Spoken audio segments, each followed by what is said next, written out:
Puji nama Tuhan, kembali kita akan merenungkan firman Tuhan. Sebelumnya kita berdoa. Bapa yang baik, terima kasih untuk kesempatan kali ini. Kami kembali hendak merenungkan firman-Mu.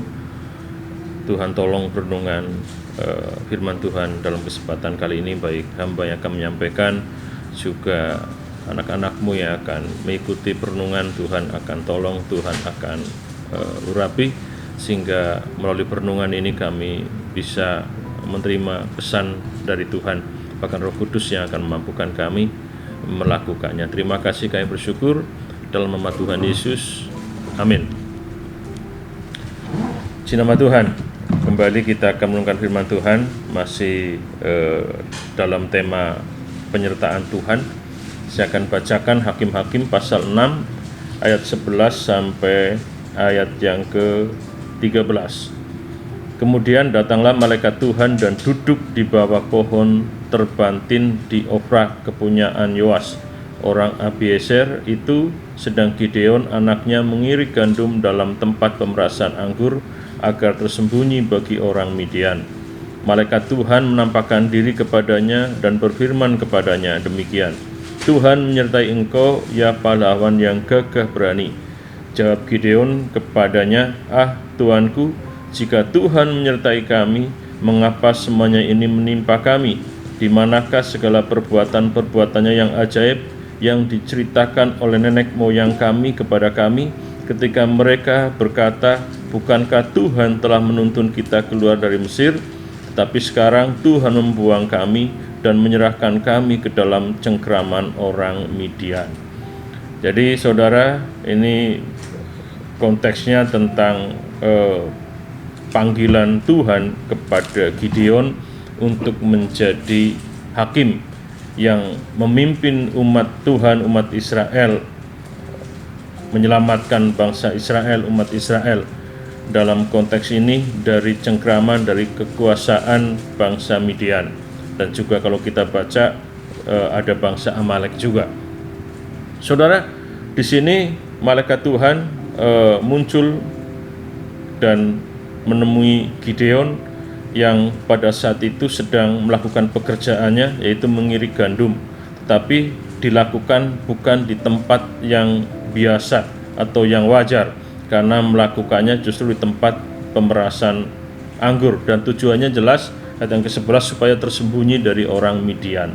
Jadi Gideon sedang bersembunyi, dan Gideon sedang ada dalam ketakutan yang luar biasa. Bukan hanya Gideon, tapi juga bangsa Israel yang lain juga mengalami hal yang serupa.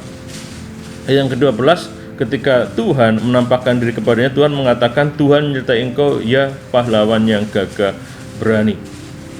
Dan ketika Gideon mendengarkan perkataan Tuhan, Gideon langsung menyangkal bahwa kalau Tuhan menyertai, kenapa justru hal-hal yang tidak diinginkan menimpa kepada Gideon dan juga bangsa Israel.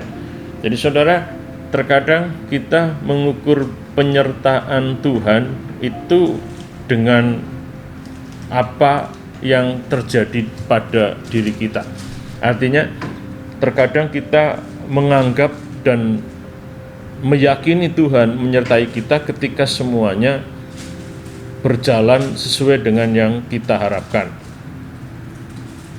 Sebaliknya, ketika yang terjadi justru sebaliknya, kita menganggap bahwa Tuhan tidak lagi menyertai kita.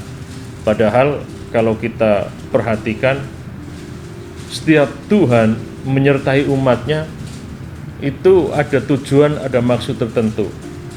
Jadi penyertaan Tuhan bukan untuk mewujudkan atau untuk memenuhi semua keinginan kita, tapi sebenarnya penyertaan Tuhan berikan kepada umatnya, kepada kita, untuk memastikan bahwa rencana Tuhan itu yang terjadi.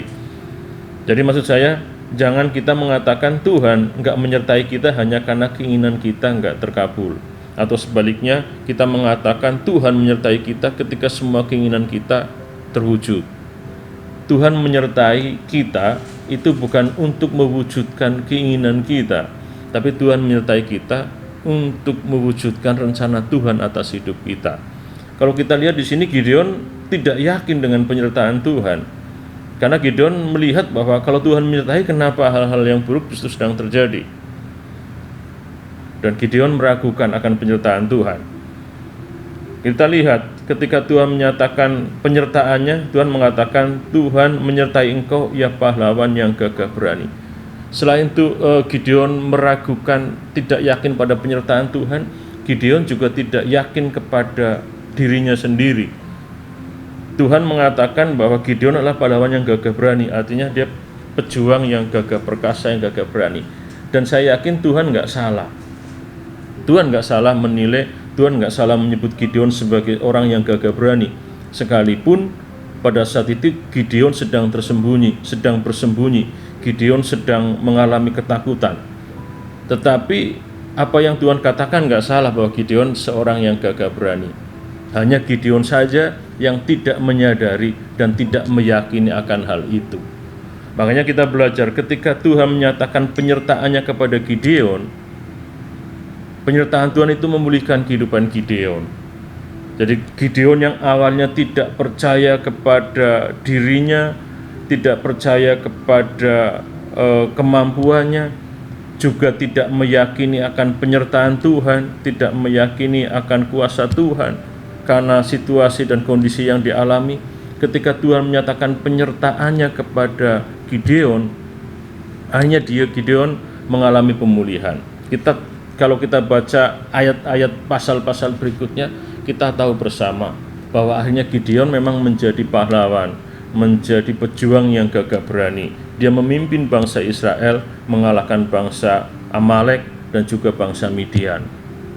Dan itu berawal dari pemulihan yang terjadi pada dirinya. Dan pemulihan itu terjadi ketika Tuhan menyatakan penyertaannya kepada Gideon. Jadi Bapak Saudara yang dikasihi oleh Tuhan, penting sekali bagi kita untuk meyakini penyertaan Tuhan atas hidup kita. Sekali lagi, kita nggak bisa mengukur penyertaan Tuhan dengan apakah keinginan kita terkabul atau tidak. Tapi kita harus meyakini penyertaan Tuhan. Kenapa? Karena itu janji Tuhan.